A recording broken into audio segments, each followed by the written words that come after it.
sind die besten Schweizer Snacks, die es je gibt. Wir fangen mal ganz klassisch an mit dem Schokistängeli und mit dem Weckli. Das war das Beste, vor allem wenn du früher Geburtstag hast und etwas hast, musst du in die Schule mitbringen. Ja gut, bis die Mami irgendwie eine halbe Stunde vorher daran noch erinnert, ich bräuchte übrigens 200 Weckli.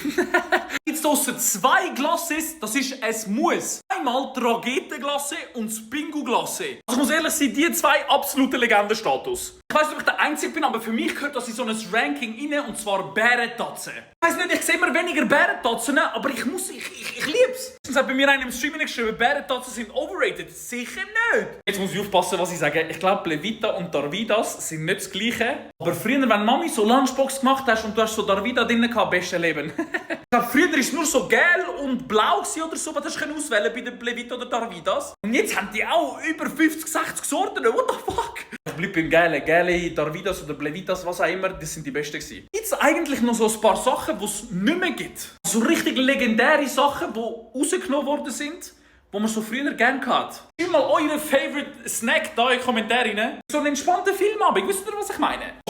Ich hätte fast vergessen, Zweifelchips. Ja gut, Zweifel ist sowieso legendär in der Schweiz. Ich glaube, die sind auch nur in der Schweiz, oder?